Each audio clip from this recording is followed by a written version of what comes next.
मोहसिन नकवी साहब, और ये इस्लामाबाद में एक मस्जिद से रिलेटेड इशू है।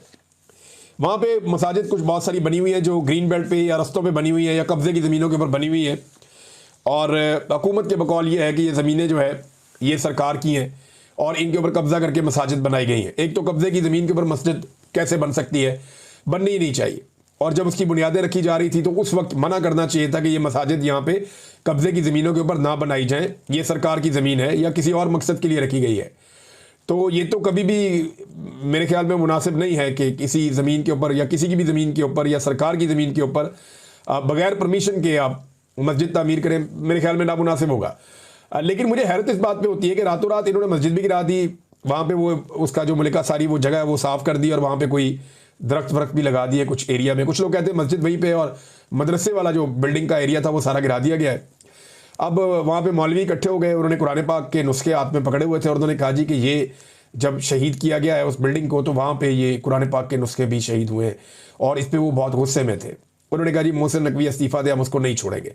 ये ज़्यादा जो रोला पड़ा है ये जमीयत उलमा इस्लाम के, क्योंकि मौलवी उससे मुंसलिक थे तो उन्होंने ये बात की है, इस बात को ज़्यादा उठाया है। अब देखते हैं इसका हल क्या निकलता है, लेकिन उन्होंने रातों रात दोबारा बुनियाद रखी। उन्होंने कहा जी हम दोबारा यहाँ पे तामीर करेंगे, यहाँ पे हम मस्जिद बनाएंगे। अब मामला ये है कि अगर कब्ज़ा छुड़वाना ही है, देखिए जहाँ मैं ये कह रहा हूँ ना कि आप गैर कानूनी तौर पे जगह पे आप मस्जिद तामीर ना करें, ये मुनासिब नहीं है। मेरे ख्याल में हमारा मज़हब और हमारा अखलाकियात इसकी इजाज़त नहीं देता। लेकिन सेम टाइम में मैं ये भी कह रहा हूँ कि ये मौजूदा हुकूमत को भी होश के नाखून लेने चाहिए। ये मामला बातचीत से कर लेते, लेकिन चले इसको भी छोड़ें। ये जो नदी नालों के ऊपर, पानी के रस्तों के ऊपर पूरी पूरी सोसाइटियाँ बन गई हैं, ये आपको नज़र नहीं आती। जो बड़े बड़े लैंड माफियाज ने और बड़े बड़े सरमायादारों ने ज़मीनों पर कब्जे करके प्लॉटिंग करके बेच दिया है, वो कब्जे आपको नज़र नहीं आते।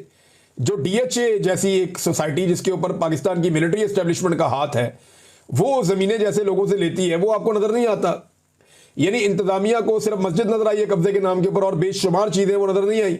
मैं क्लियरली कह रहा हूँ कि जो काम यहाँ हुआ वो भी ठीक नहीं था, लेकिन ये हुकूमत को होश के नाखून लेने चाहिए कि पानी के रस्तों के ऊपर, नदी नालों के ऊपर पूरे पूरे प्लाजे और इमारतें तामीर कर दी गई हैं, उसके ऊपर ये नहीं जागे, उसके ऊपर इनको होश नहीं आया।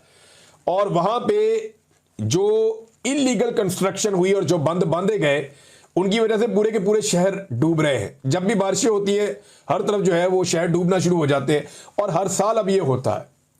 तो वहाँ पे जाके मस्मार करें, उन बंदों को तोड़ें, उन सोसाइटियों से वो जगह खाली करवाएं, और वहाँ पे जो नदी और नालों के सदियों पुराने रास्ते हैं उनको बहाल करें, ताकि शहरों के अंदर जो है वो सैलाब जैसी सूरत हाल पैदा ना हो। अब इसके ऊपर तवज्जो देनी चाहिए, लेकिन कौन दे इसके ऊपर तवज्जो।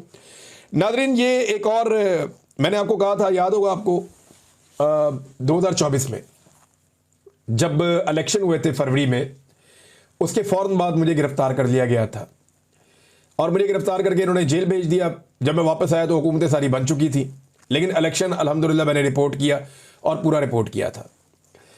अब हुआ ये कि मैंने उस वक्त एक जुमला बोला था जब मैं कैदियों वाली वैन में था। मैंने कहा था कि ये एक जाली हुकूमत इनको बनाकर दी गई है और ये सीरियस ही हो गया कि ये इनकी हुकूमत है। यानी एक तो हुकूमत जाली है, जाली फार्म 47 के ऊपर बनाई गई है, और जिनको ये हुकूमत भीख में दी गई है वो सीरियस हो गए हैं कि वो इलेक्शन जीत के हुकूमत बनाकर आ गए हैं। तो वाकई वो अब सीरियस हो गए हैं और अब उन्हें यह लगना शुरू हो गया है कि वो एस्टेब्लिशमेंट की मदद से नहीं आए, वो ब्यूरोक्रेसी की मदद से नहीं आए, आरओज ने जाली फार्म 47 जारी नहीं किए, बल्कि उन्हें अब यह लगता है कि वो उनका हक था जो उनको मिला है। ये अंदाजा करें आप। अब वो ब्यूरोक्रेसी जिन्होंने अपना मुंह काला किया जाली फार्म 47 जारी कर करके, वो भी गिरफ्त में आ रहे हैं और उन्होंने उनके खिलाफ भी कार्रवाई शुरू कर दी। कल को ये एस्टेब्लिशमेंट के खिलाफ भी करेंगे, इनको ये आदत है और एक दिन इनका रवैया यही होगा। और अगली बार इलेक्शन में मुझे ऐसा लगता है कि शायद ब्यूरोक्रेसी को इस्तेमाल ना किया जाए।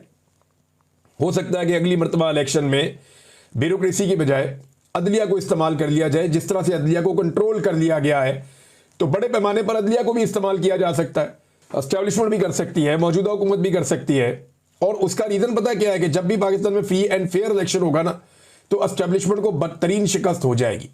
एस्टेब्लिशमेंट के बाद दो रास्ते बचे हैं, या तो वो इस गंदे खेल को बंद कर दे और इसमें से बाहर निकल जाए और वो कहे जी हमारा कोई किरदार नहीं है, हम बाहर चले जाते हैं।